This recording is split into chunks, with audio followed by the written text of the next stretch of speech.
الحمد لله نحمده ونستعينه ونستغفره ونؤمن به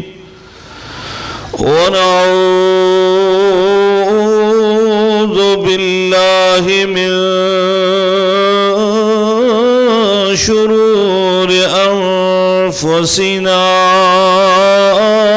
ومن سيئات أعمالنا من يهده الله فلا مضل له ومن يضلله فلا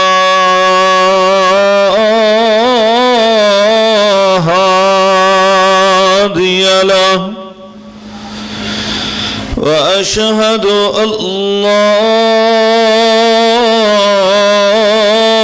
إله إلا الله وحده لا شريك له وواحد في ذاته وصفاته لا شريك له وواحد في ألوهيته ومعبوديته لا ند له وأشهد أن سيدنا وسندنا ومولانا وأمامنا ومرشدنا وحبيب ربنا وشفيع ذنوبنا محمد صلى الله عليه وعلى آله وسلم إن الله وملائكته يصلون على النبي يا أيها الذين آمنوا صلوا عليه وسلموا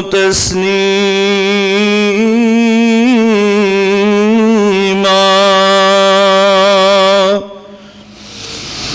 اللهم صل على محمد وعلى آل محمد كما صليت على إبراهيم وعلى آل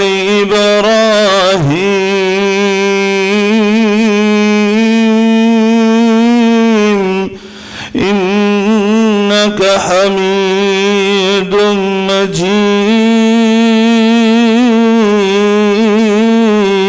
مجيد اللهم بارك على محمد وعلى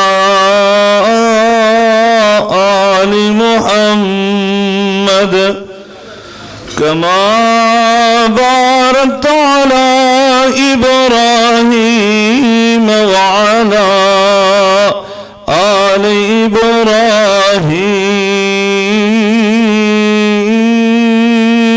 إبراهيم إنك حميد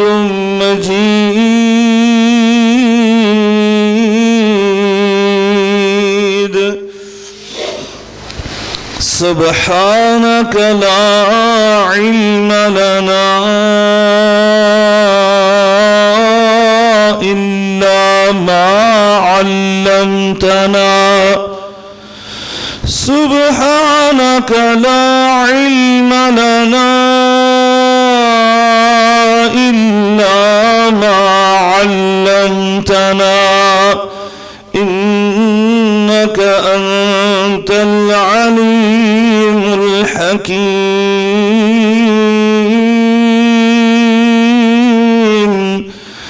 رب اشرح لي صدري ويسر لي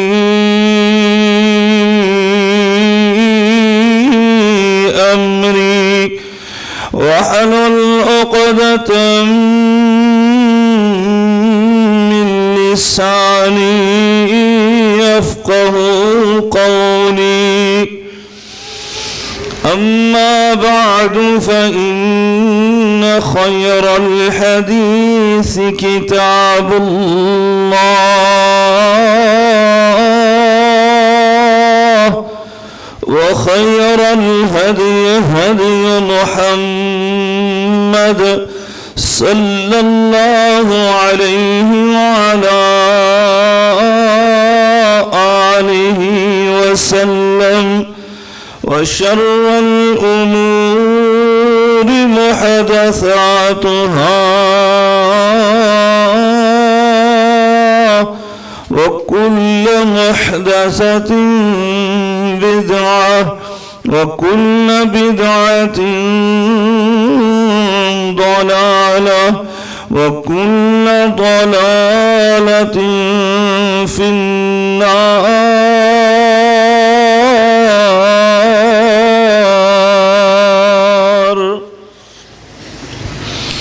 أعوذ بالله السميع العليم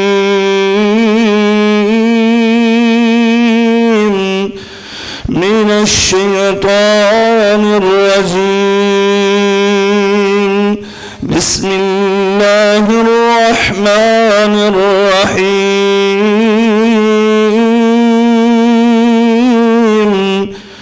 فتبسم ضاحكا من قولها قال رب أوزعني أن أشكر نعمتك التي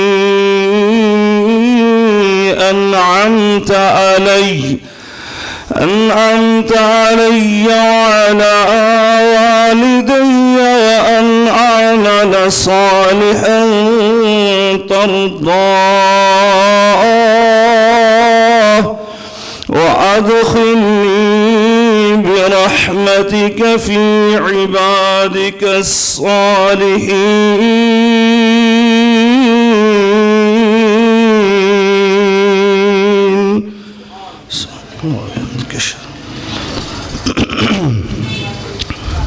بزرگان من برادران ملت قابل صد احترام میری ماں اور بہنوں ہر قسم کی حمد و ثنا بزرگی برتری بڑائی کی بریائی اللہ رب العالمین کی ذات بابرکات کے لیے انگنت لا تعداد بے شمار درود و سلام سید الاولین والآخرین امام المتقین شفیع المذنبین میرے اور آپ کے ہادی و رہنما جناب محمد الرسول اللہ صلی اللہ علیہ وعلا آلہ وسلم کی ذات اثر پر ہوں۔ دوستو اور بھائیو، اللہ کے فضل و کرم کے ساتھ ہمارا دینی اسلام ایک مکمل ضابطہ حیات ہے۔ انسانی زندگی کے ہر گوشے اور ہر پہلو میں وہ ہماری رہنمائی فرماتا ہے۔ زندگی کا کوئی پہلو بھی ایسا نہیں ہے کہ جس میں وہ ہمیں تشنگی محسوس ہونے دے کہ ہماری زندگی کا یہ پہلو ایسا تاریک ہے کہ جس کے اندر دین اسلام ہماری رہنمائی نہیں کرتا۔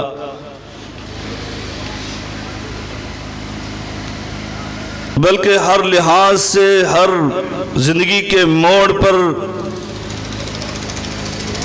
ہر واقعے میں، ہر حادثے میں وہ ہماری مکمل رہنمائی فرماتا ہے۔ دین اسلام صرف عبادات، احکامات اور فرائض اور ذمہ داریوں کا احساس نہیں دلاتا، بلکہ وہ انسانی فطرت کے جو تقاضے ہیں ان کے مطابق خوش طبعی اور ہنسی مزاح کی ایسی تعلیمات اور ایسے آداب بھی بیان کرتا ہے کہ انسان ان کے اندر رہتے ہوئے اپنی فطرت کے تقاضوں کو پورا کر سکتا ہے۔ کائنات کے اندر سب سے زیادہ معزز و مکرم اور سنجیدہ اور متین اور سمجھدار لوگ وہ انبیاء کرام علیہم السلام کی پاکیزہ جماعت کی ہے۔ انسانی تقاضوں کے مطابق وہ بھی اپنے ماحول میں، اپنے گھر میں، اپنے اصحاب میں، اپنے ساتھیوں میں، اپنے معاشرے میں خوش طبیعی فرمایا کرتے اور ہنستے مسکراتے رہتے۔ میں نے قرآن مجید فرقان حمید میں سے جو آیا مبارکہ ابھی آپ کے سامنے تلاوت کی ہے، اللہ رب العالمین نے اپنے ان برگزیدہ پیغمبروں میں سے ایک پیغمبر کی مسکراہٹ کو بیان فرمایا ہے کہ جناب سیدنا سلیمان علیہ السلام وہ اپنے لاؤ لشکر کے ساتھ میدان کی طرف آ رہے تھے تو چیونٹیوں کی سردار نے آپ کے لاؤ لشکر کو دیکھ کر اپنی رفقا اور اپنی ساتھیوں کو یہ بات کہی تھی کہ اپنے اپنے سوراخوں میں گھس جاؤ، کہیں سلیمان پیغمبر اور ان کا لشکر ہمیں غفلت میں روند نہ ڈالے۔ تو جناب سلیمان پیغمبر علیہ السلام جن کو اللہ تعالی نے یہ قدرت عطا فرمائی تھی کہ وہ جانوروں کی اور حشرات الارض یعنی زمین کے اندر بسنے والی مخلوقات سب کی زبانوں کو جانتے تھے، اس کی بات کو سن کر مسکرائے۔ فَتَبَسَّمَ ضَاحِكًا مِّن قَوْلِهَا، جناب سلیمان پیغمبر اس کی بات کو سن کر مسکرانے لگے، ہنسنے لگے، اور پھر ساتھ اللہ کا شکر بھی ادا فرمایا کہ اللہ یہ انعامات تیرے ہیں، جو تو نے احسانات فرمائے یہ تیری طرف سے ہے۔ دوستو اور بھائیوں، ان انبیاء کرام علیہم السلام کی جماعت کے سرتاج میرے اور آپ کے پیر و مرشد جناب محمد الرسول اللہ صلی اللہ علیہ وسلم، جن کے بارے میں اللہ رب العالمین یہ ارشاد فرماتا ہے کہ آپ صاحب خلق عظیم ہیں، آپ جیسا کسی کا اخلاق نہیں ہے، اور اخلاق کی بلندیوں میں سے یہ ہے کہ انسان اپنے عزیز و اقارب کے ساتھ، اپنے گھر والوں کے ساتھ، اپنے بیوی بچوں کے ساتھ، اپنے دوست و احباب کے ساتھ، اپنے معاشرے کے ماحول کے لوگوں کے ساتھ وہ ہنستا مسکراتا رہے۔ تو نبی کریم صلی اللہ علیہ وسلم کے اندر یہ صفت، یہ اتم درجے موجود تھی۔ میں حدیث پڑھ رہا تھا،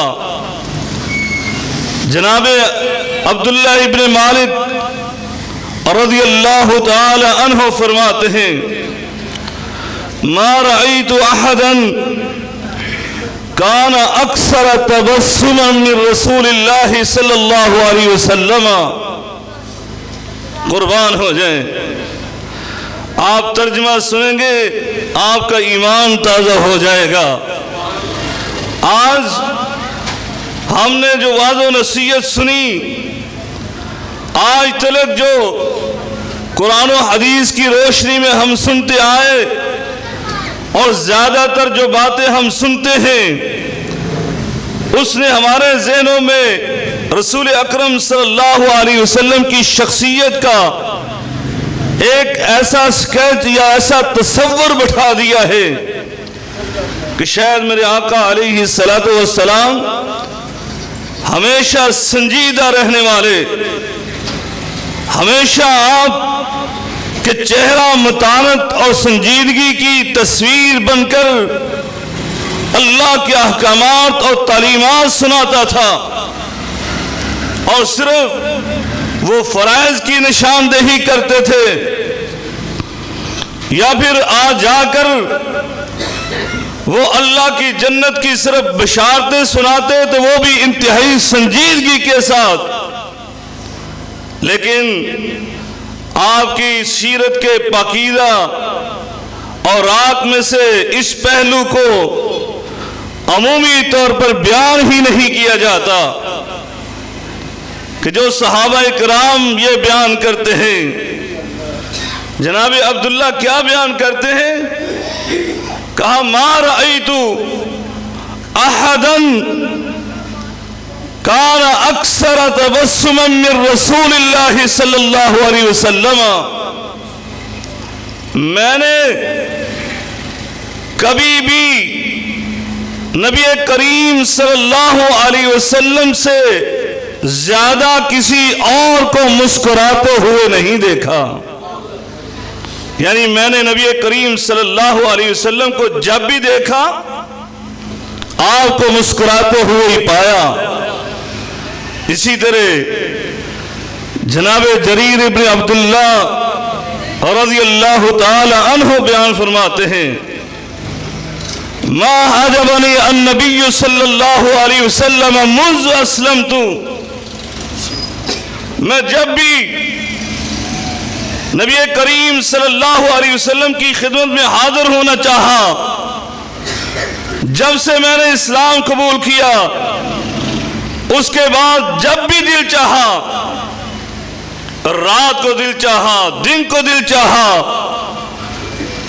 کسی بھی پہر کسی بھی وقت میں میرا یہ دل کیا کہ میں رسول اکرم صلی اللہ علیہ وسلم کی زیارت کروں، تو ما حجبنی النبی صلی اللہ علیہ وسلم، مجھے نبی کریم صلی اللہ علیہ وسلم نے کبھی بھی نہ روکا،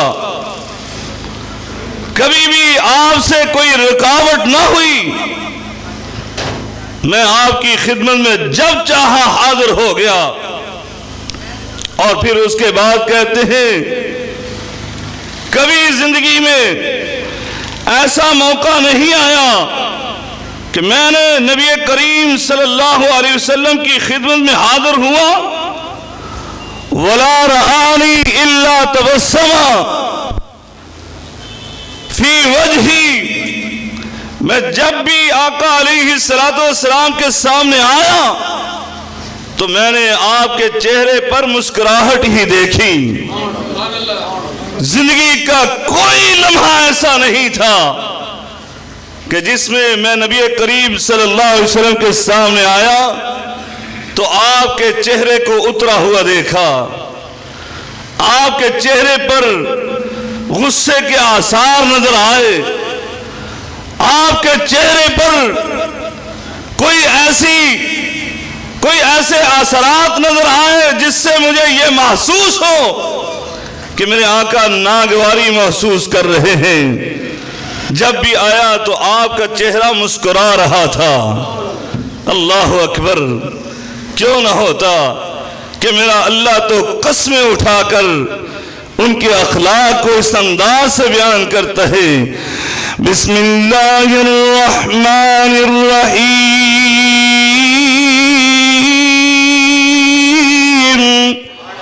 نون والقلم وما يسطرون ما أنت بنعمة ربك بمجنون وإن لك لأجرا غير ممنون وإنك لعلى خلق عظيم.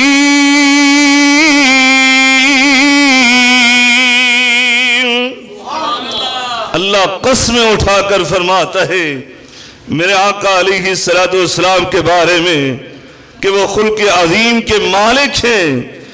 ایسے خلق عظیم کے مالک کہ خود بھی مسکراتے رہے اور اپنے ساتھیوں کو بھی ہنساتے رہے, اور بلکہ اپنے امتیوں کو قیامت تک کے آنے والے امتیوں کو بھی یہ فرما کر گئے کہ اپنے چہرے پر عمومی طور پر عمومی حالات میں اپنے چہرے کو مسکراتا رکھنا, اپنے چہرے سے مسکراہٹ کو غائب نہ ہونے دینا, بلکہ دین کی ایسی تعلیم دی کہ یہ انسانی صفت ہے, یہ انسانی خوبی ہے, لیکن اگر تم میری اتباع میں اس خوبی کو اپناؤ گے اور اللہ کی رضا کے لیے اس خوبی کو اپنے چہرے سے عیاں رکھو گے تو میرے آقا علیہ السلام نے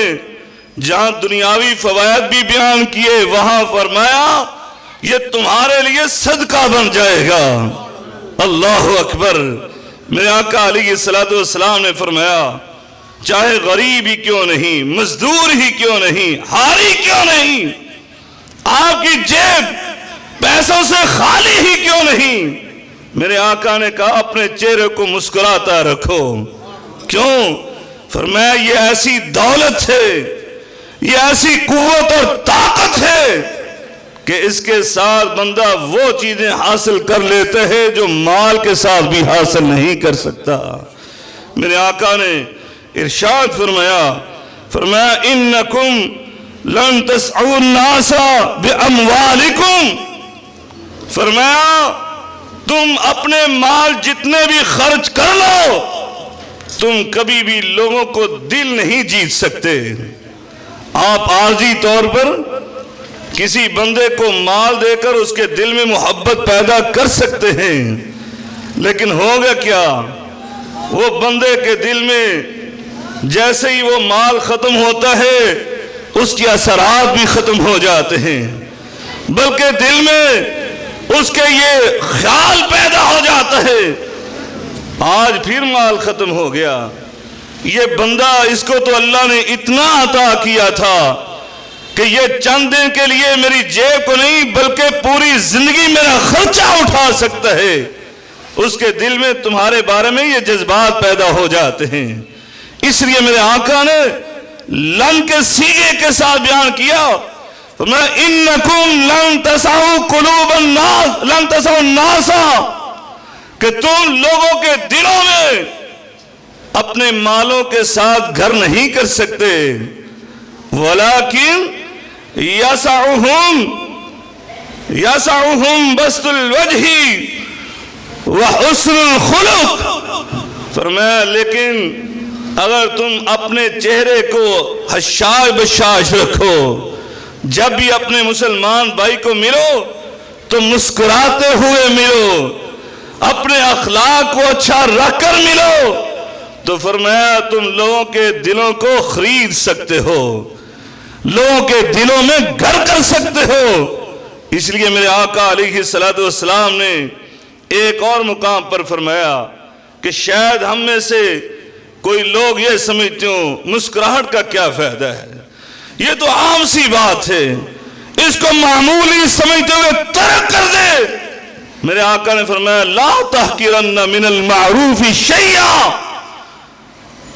عرب میں سے، نیکی میں سے، بھلائی اور خیر کے کاموں میں سے ایک ذرہ بر بھی جو کام ہے نا، اس کو کبھی حقیر نہ سمجھو، اس کو کبھی چھوٹا نہ سمجھو، بلکہ میرے آقا نے پھر اگلے الفاظ جو بیان کیے فرمایا وَلَوْ أَن تَلْقَى أَخَاكَ بِوَجْهِ طَلْقٍ، اگر تمہیں اپنے بھائی کے ساتھ اس روشن چہرے کے ساتھ، مسکراتے ہوئے چہرے کے ساتھ ملاقات ہی کیوں نہ کرنی پڑے، یہ تم معمولی سمجھتے ہو؟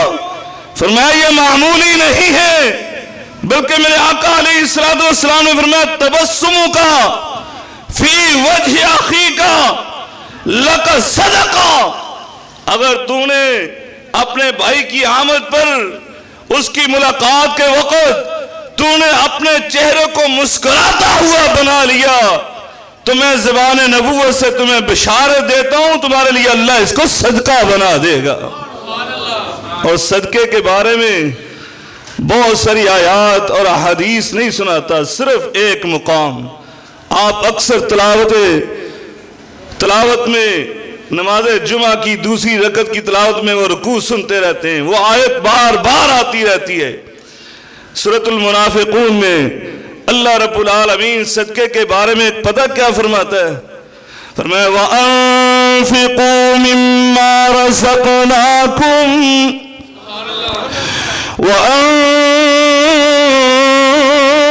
وَأَنفِقُوا مِمَّا رَزَقَكُم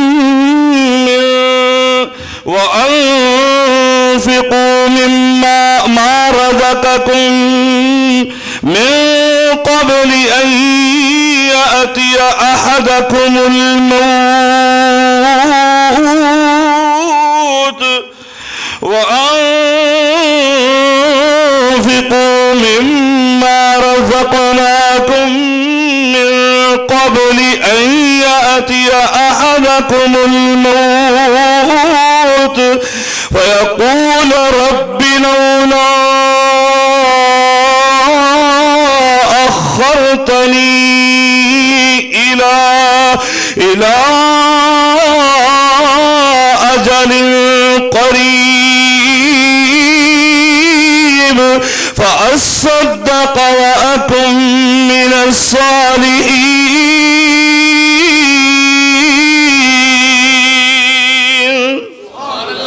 اللہ رب العالمین اپنے مومن بندوں کو یہ فرماتا ہے اے میرے مومن بندو، جو میں نے تمہیں رزق عطا کیا، اور رزق صرف مال کا رزق نہیں ہوتا، فرمایا جو میں نے تمہیں عطا کیا، چاہے جسمانی طاقت عطا کی ہے، چاہے اولاد کی شکل میں تمہیں اولاد عطا کی ہے، چاہے مال کی شکل میں تمہیں مال عطا کیا ہے، فرمایا چاہے تمہیں انسانی خوبیوں سے نواز دیا ہے، چاہے تمہیں حسن اخلاق سے نواز دیا، فرمایا یہ ساری کی ساری اللہ کی عطائیں ہیں، فرمایا اس کو اللہ کے لیے خرچ کر دو۔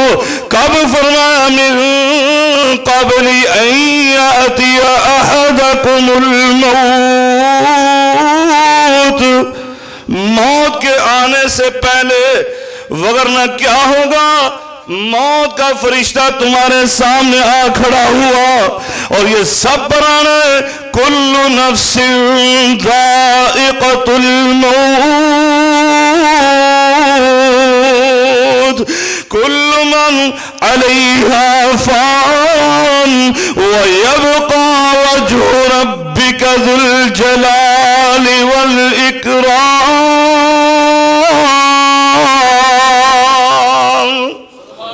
فرمایا یہ تو سب پر آنے ہے. اس موت کے فرشتے کے آنے سے پہلے یہ اخلاق جیسا جو اللہ نے تمہیں جوہر عطا کیا اور یہ مسکراہٹ جو اللہ نے تمہارے اندر یہ صفت پیدا کر دی، یہ خرچ کر دو. یہ اپنے بھائیوں کے ساتھ معاملات کرتے ہوئے مسکراتے ہوئے کیا کرو. یہ نہ ہو کہ اس وقت تم یہ مہلت طلب کرو، یا اللہ تھوڑی سی مہلت دے دے، اب میں کیا کروں گا. اللہ اکبر. بڑی عجیب بات کہتا ہے یہ بندہ. یہ نہیں کہتا ہے فَأُصَلِّي میں نماز پڑھوں گا، فَأَصُوم میں روزہ رکھوں گا، میں حج و عمرہ کروں گا، میں اللہ جہاد کروں گا، تلاوت قرآن کروں گا. نہیں، بلکہ کیا کہتا ہے فَأَصَّدَّقَ اے اللہ میں تیرے راستے جو تو نے مجھے عطا کیا اس کو صدقہ کروں. مجھے مہلت دے دے. لیکن اس وقت مہلت نہیں ملنے والی. دوستو اور بھائیوں، میرے آقا علیہ السلام صاحب خلق عظیم اس صدقے کا اہتمام کیسے کیا کرتے تھے. میں حدیث پڑھ رہا تھا، میرے آقا علیہ السلام کے صحابی جناب سیدنا جابر ابن سمرہ رضی اللہ تعالی عنہ بیان کرتے ہیں، فرماتے ہیں جالست رسول اللہ صلی اللہ علیہ وسلم اکثر من 100 مرہ. میں نبی کریم صلی اللہ علیہ وسلم کے ساتھ بیٹھا، قربان ہو جاؤں، 1 2 3 دفعہ نہیں، فرمایا اکثر من 100 مرہ، 100 بار سے بھی زائد مرتبہ. یعنی جیسے ہم نہیں کہتے اپنے زبان میں 100 دفعہ اس کو سمجھا دیا، مطلب یہ نہیں ہوتا کہ 100 بار سمجھایا، مطلب یہ کہ میں نے تو بار بار سمجھایا، بے شمار دفعہ میں نے کہا. یہ 100 دفعہ یہ صرف محاورتاً بولا، کہا میں نے تو نبی کریم صلی اللہ علیہ وسلم کی مجلس کو بار بار اختیار کیا، بار بار آپ کی مجلس میں بیٹھا. اور مجلس پتہ کیا ہوتی؟ اللہ اکبر. آپ کے ذہنوں میں یہی بات آ رہی ہوگی کہ نبی پاک نے قرآن کھولا ہوگا، درس دے رہے ہوں گے، میرے آقا منبر پر تشریف فرما ہوں گے اور احادیث رسول کا ذخیرہ آپ بیان کر رہے ہوں گے. میرے آقا یا تو نیکیوں کا درس دے رہے ہوں گے یا پھر برائیوں سے روکنے کا تلقین کر رہے ہوں گے. نہیں، جناب سیدنا جابر بن سمرہ رضی اللہ تعالیٰ عنہ کیا بیان کرتے؟ میں نے بار بار آپ کی مجلس کو اٹینڈ کیا. اور آپ کے صحابہ پتہ کیا کر رہے ہوتے؟ فَقَانُوا أَصْحَابُهُ میرے آقا علیہ السلام کے صحابہ کرام يَتَرَاشَدُونَ الشَّعْرِ فرمایا وہ شعر پڑھا کرتے، مشاعرہ ہوا کرتا. اور وَيَتَذَاكَرُونَ أَشْيَاءَ مِنْ أَمْرِ الْجَاهِلِيَّةِ اور وہ اپنی پرانی یادیں جب وہ جاہل ہوتے تھے، مشرک ہوتے تھے، کافر ہوتے تھے، اپنے بچپن کی یادیں ان کو بیان کر رہے ہوتے. فَيَضْحَكُونَ کیونکہ وہ پرانی یادیں جو ہے نا وہ اکثر شرارتوں پر مبنی ہوتی ہیں. بچپن کی باتیں وہ اکثر ایسی باتوں پر مبنی کہ بندہ جب جوان ہوتا ہے تو ان کو سوچ کر ذکر کر کے ہنستا مسکراتا رہتا ہے. صحابہ بھی آپس میں بیان کرتے فَيَضْحَكُونَ اور ہنسا کرتے. وَهُوَ سَاكِتٌ میرے آقا علیہ السلام خاموشی کے ساتھ آپ ان کی مجلس میں بیٹھے ہوئے ہوتے. اللہ اکبر. یہ ساکتن کے لفظ پتہ کیوں بولے انہوں نے؟ اس لیے کہ آج کسی آپ صاحب علم کی مجلس میں بیٹھ جائے نا، یا آج صاحب علم تو کیا، آج تو ہمارا ہر بندہ ہی صاحب علم بن گیا۔ عمر کے تھوڑا سا حصہ وہ بزرگی کے عمر میں اس نے قدم رکھ دیا ہے، جوان بیٹے وہاں پر بیٹھے ہوئے، بھتیجے بھانجے بیٹھے ہوئے، وہ ہنسی مذاق کی باتیں کریں نا تو یہ کہتا ہے ان کو تو شرم ہی نہیں آتی، ان کو تو حیا ہی نہیں آتی، میرے سامنے ہی لگے ہوئے ہیں۔ اور وہ پھر ہم بھی یہ شکایت کرتے ہوئے، شکوہ کرتے ہوئے سنائی دیتے ہیں، جی میرے بچے میرے پاس نہیں بیٹھتے، میرے گھر والے میرے عزیز و کرام مجھ سے بھاگتے ہیں۔ بھاگے کیوں نہیں؟ آپ جب ان کو ان کی مرضی کی باتیں نہیں کرنے دیتے، آپ بھی اس زندگی میں ایسی باتیں کیا کرتے تھے، اب کیا ہو گیا؟ ٹھیک ہے آپ کی عمر بیت گئی لیکن ان کا بھی لحاظ کریں۔ میرے آقا علیہ السلام وَهُوَ سَاكِتٌ، آپ بیٹھے ہوتے اور خاموشی سے یہ نہیں کہتے ہو شرم کرو، یہ زمانہ جاہلیت کی باتیں کر رہے ہو، یہ اشعار پڑھ رہے ہو، بس کرو ان کو، نہیں، بلکہ کیا فرماتے؟ فَتَبَسَّمَ مَعَهُمْ صلی اللہ علیہ وسلم، بلکہ ہنسنے والی باتیں آتی تو میرے آقا بھی ہنسا کرتے تھے۔ اللہ اکبر، اللہ اکبر۔ میں تو عام مجلس کی بات کر رہا ہوں، میرے آقا کی عام مجلس کی باتیں سناتا ہوں۔ میرے آقا کی مجلس میں بیٹھ کر تربوز کھا رہے ہوتے صحابہ اکرام، تربوز مسجد میں بیٹھ کر، مسجد نبوی کے صحن میں بیٹھے تربوز کھایا جا رہا ہے، اور وہاں پر یہ چھریاں کانٹے نہیں ہوتے تھے، اس کو توڑا، آدھا کیا، صحابہ اندر سے کھا رہے، اپنے ہاتھ سے کھا رہے، اور جیسے ہی اس کا اندر والا تربوز وہ کھا چکے ہوتے، اس کا خور رہ جاتا، چھلکا رہ جاتا۔ حدیث پڑھ رہا تھا، میرے آقا علیہ السلام کے سامنے صحابہ اکرام اس کو اٹھاتے، ایک کے سر پر دیتا، وہ اتار کر دوسرے کے سر پر دیتا، وہاں مسجد کے اندر دھینگا مشتی چل رہی ہوتی، اور میرے آقا دیکھ دیکھ کر مسکرا رہے ہوتے ہیں۔ اللہ اکبر۔ آج ذرا مسجد کے اندر تھوڑا سا ایسا کر کے تو دکھلاؤ۔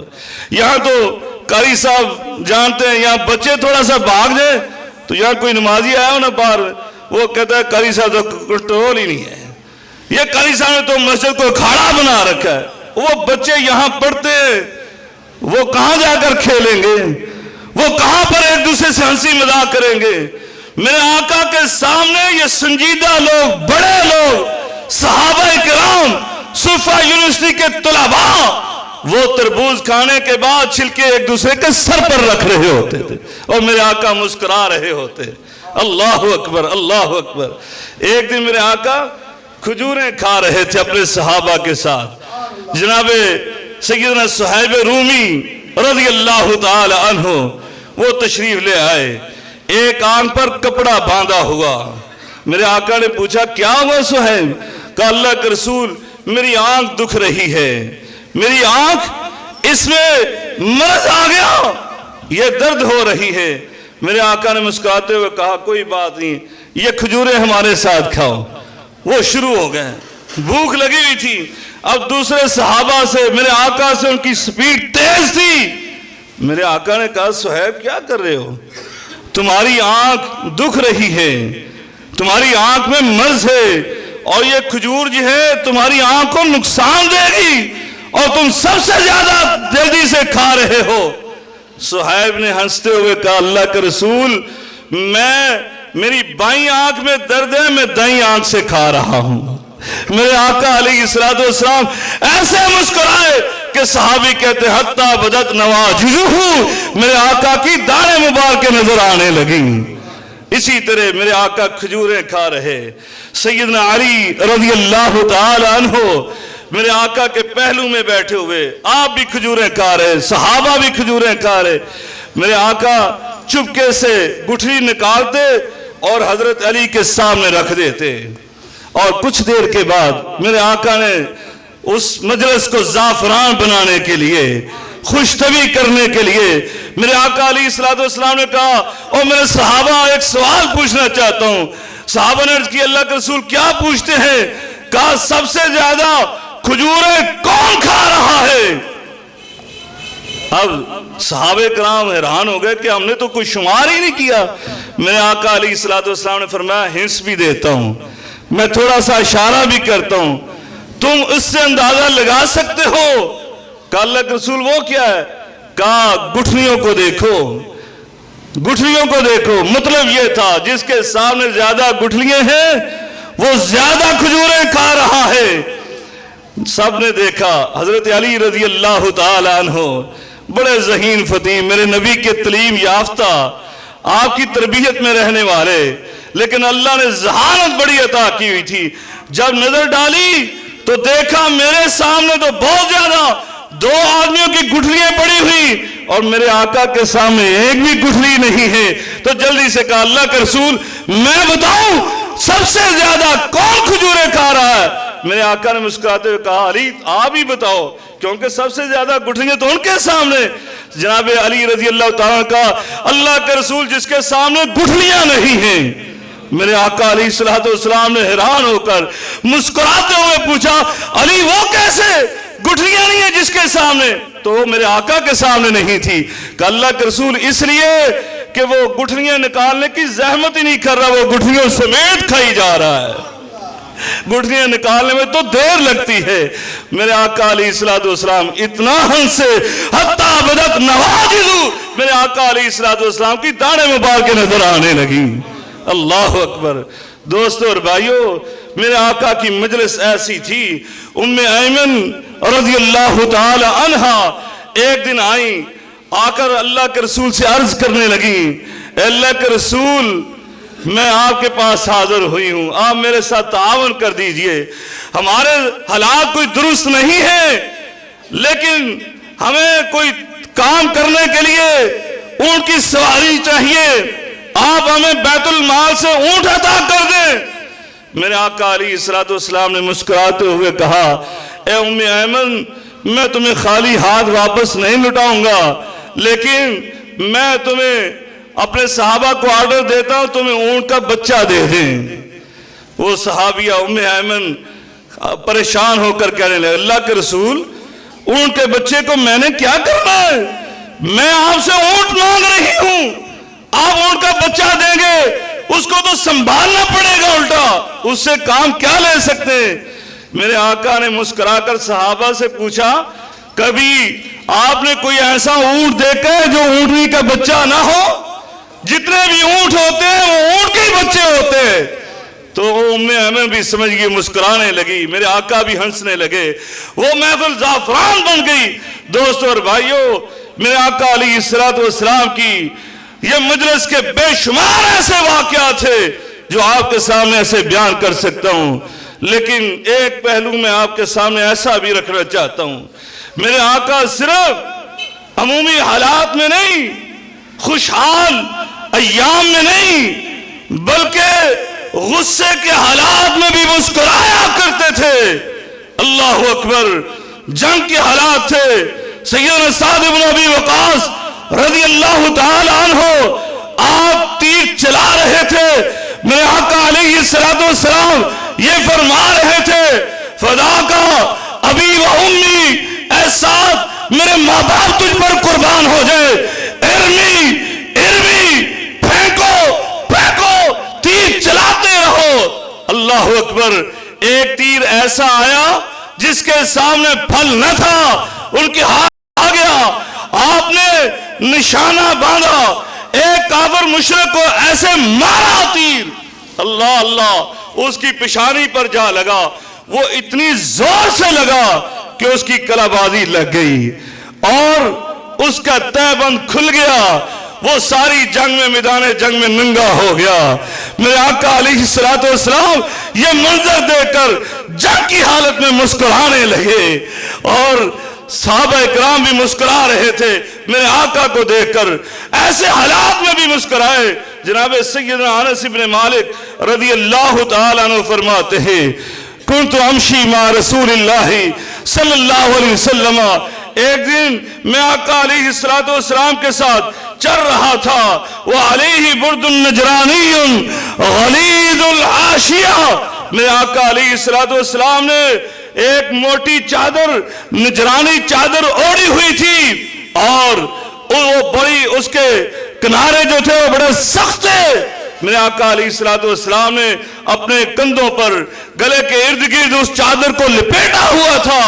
کہا فَأَدْرَكَهُ عَرَابِيٌّ، ایک عرابی سامنے آ گیا اور اس نے کیا کیا؟ میرے آقا علیہ السلام کی اس چادر کا پلو پکڑا اور کیا کیا؟ فَجَبَذَ بِرِدَائِهِ جَبْزَةً شَدِيدًا، اس نے سختی سے ایسے اس چادر کو کھینچا اور کہا یا محمد صلی اللہ علیہ وسلم مرلی من مال اللہ الذی عندک، اے محمد صلی اللہ علیہ وسلم جو اللہ نے تمہیں مال دیا ہے، جو بیت المال تیرے سپرد کیا ہے، اس مال سے مجھے بھی کچھ عطا کر دو. سیدنا انس کہتے ہیں فَالْتَفَتَ إِلَيْهِ، میرے آقا علیہ السلام نے اس کی طرف ایسے دیکھا اور دیکھا کیسے غضبناک ہو کر غصے کی حالت میں، نہیں قربان ہو جاؤں اس مدینے والے کی شان پر. فَالْتَفَتَ إِلَيْهِ فَضَحِكَ رسول اللہ صلی اللہ علیہ وسلم. سیدنا انس کہتے ہیں میرے آقا نے دیکھا تو ضرور لیکن آپ کا چہرہ مسکرا رہا تھا، آپ مسکرا رہے تھے اس حالت میں جبکہ کہتے فَنَظَرْتُ إِلَىٰ عَاتِقِ النَّبِيِّ صلی اللہ علیہ وسلم، میں نے نبی کریم صلی اللہ علیہ وسلم کی گردن پر دیکھا تو آپ کی گردن پر اس کے کھینچنے کی وجہ سے نشان پڑ چکا تھا. اس کے باوجود نبی کریم صلی اللہ علیہ وسلم کا رویہ یہ تھا کہ آپ مسکرا رہے تھے. کیوں نہ مسکراتے کہ میرا اللہ رب العالمین ان کے بارے میں یہ ارشاد فرماتا ہے وَإِنَّكَ لَعَلَىٰ خُلُقٍ عَظِيمٍ. میرے نبی کریم رؤوف الرحیم صاحب خلق عظیم ہے. میں نے اس صاحب خلق عظیم کو یہ حکم دیا ہے خُذِ الْعَفْوَ وَأْمُرْ بِالْعُرْفِ وَأَعْرِضْ عَنِ الْجَاهِلِينَ.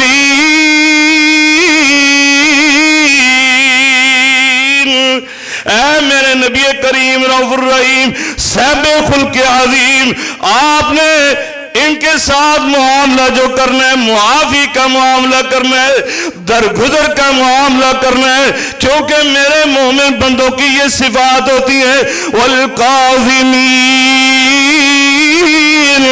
والقاذمین الغیظ والعافین عن الناس واللہ یحب المحسنین.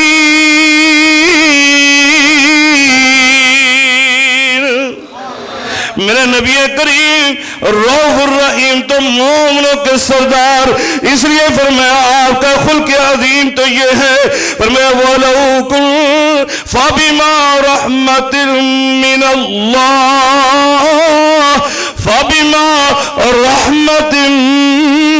اللَّهِ لِنْتَ لَهُمْ وَلَوْ كُنْتَ فَظًّا غَلِيظَ الْقَلْبِ لَانفَضُّوا مِنْ حَوْلِكَ فَاعْفُ عَنْهُمْ وَاسْتَغْفِرْ لَهُمْ وَشَاوِرْهُمْ فِي الْأَمْرِ فَإِذَا عَزَمْتَ فَتَوَكَّلْ عَلَى اللَّهِ.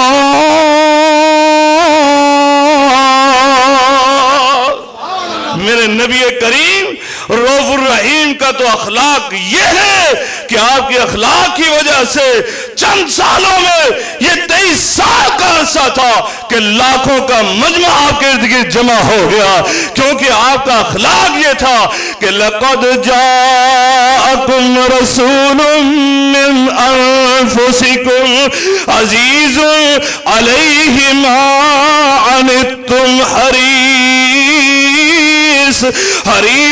عَلَيْكُمْ بِالْمُؤْمِنِينَ رَءُوفٌ رَحِيمٌ.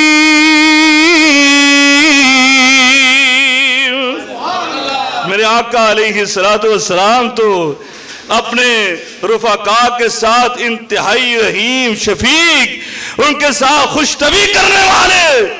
کیسے خوش طبعی کرتے؟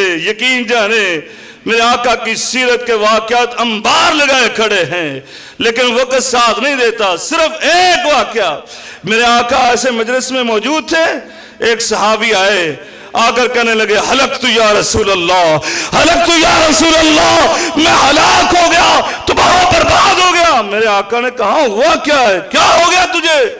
کہا وقعت امرا فی رمضان، اے اللہ کے رسول میں نے رمضان میں روزے کی حالت میں اپنی بیوی کے ساتھ ہم بستری کر لی، ازواجی تعلقات قائم کر لیے، اب میرے لیے کفارہ کیا ہے بتائیے، میں تو تباہ و برباد ہو گیا۔ اللہ کے رسول نے کہا نہیں کچھ نہیں ہوا، ایسے کرو تم 2 مہینے کے مسلسل روزے رکھ لو، یہ تمہارے لیے کفارہ ہوگا۔ کہ اللہ کے رسول یہ دن تو گزرے نہیں ہیں، 2 مہینے مسلسل وہ کیسے گزریں گے؟ میرے آقا مسکرانے لگے، کہا اچھا یہ نہیں کر سکتے؟ کہا نہیں کر سکتا۔ کہا ایک غلام آزاد کر دو۔ کہا اللہ کے رسول میں تو غریب آدمی، میرے پاس غلام کہاں سے، اپنا کام خود اپنے ہاتھ سے کرنے والا۔ کہا اچھا یہ بھی نہیں کر سکتے، جاؤ 60 مسکینوں کو کھانا کھلا دو۔ کہ اللہ کے رسول میرے پاس مال کہاں سے آیا، مجھے تو اپنی افطاری کے لیے بڑی مشکل سے کچھ نہ کچھ مہیا ہوتا ہے، میں 60 مسکینوں کو کھانا کہاں سے کھلاؤں گا؟ میرے آقا نے کہا تیرے پاس کچھ بھی نہیں؟ میرے آقا نے کہا بیٹھ جاؤ پھر ادھر۔ آج کا مفتی ہوتا نا پتہ کیا کہتا ہے، جاؤ پھر دھکے کھاؤ، میرے پاس کیا لینے آئے، میں تو اپنی جیب سے اب فدیہ دوں، میں اپنی جیب سے تیرا یہ کفارہ ادا کروں؟ نہیں میرے آقا مسکرایا، کہا بیٹھ جاؤ ادھر، اللہ کوئی نہ کوئی راستہ نکالے گا۔ تھوڑی دیر گزری تھی، ایک صحابی نے آپ کی خدمت میں کھجوروں کا ٹوکرا تحفۃً بھیج دیا۔ اللہ اکبر۔ صحابہ اکرام، میرے آقا نے کہا تہادو تہابو، ہدیے ایک دوسرے کو دیا کرو، محبت بڑھتی ہے۔ اللہ تعالیٰ میرے یہاں ایک ساتھی ہیں، اللہ تعالیٰ کو جزائے خیر عطا فرمائے، وہ ہر جمعے کچھ نہ کچھ یہ اس طرح کا گفٹ بھیجتے، میں کہتا ہوں اللہ تعالیٰ اس صحابی جیسا بنا دے، ان کی رفاقت ان کو نصیب فرما دے۔ دوستو اور بھائیوں، انہوں نے گفٹ بھیجا، میرے آقا نے فوراً کھڑے ہو کر کہا وہ صحابی کدھر گیا جس کو میں نے کہا تھا ادھر بیٹھ جاؤ؟ اس نے کہا اللہ کے رسول میں موجود ہوں، میں کہاں جانے والا، میں تو پریشان ہوں، پریشانی کا حل آپ سے کروانے کے لیے آیا۔ میرے آقا علیہ السلام کا اٹھاؤ اس ٹوکرے کو اور جاؤ مدینے کے 60 مسکینوں میں ان کو خرچ کر دو، ان کو دے دو۔ اس صحابی نے پتہ کیا کہا کہ اللہ کے رسول مجھ سے زیادہ مدینے میں کوئی فقیر نہیں ہے۔ میرے آقا مسکرانے لگے، ہنسنے لگے۔ صحابہ کہتے حتیٰ بدت نواجزو، میرے آقا اتنا ہنسے اس کی بات سے کہ میرے آقا کی داڑھیں مبارک نظر آنے لگی۔ میرے آقا نے کہا جاؤ اپنے گھر لے جاؤ، خود بھی کھاؤ، اپنے گھر والوں کو بھی کھلاؤ، اللہ تیرا کفارہ بنا دے گا۔ وآخر دعوانا الحمدللہ رب العالمین۔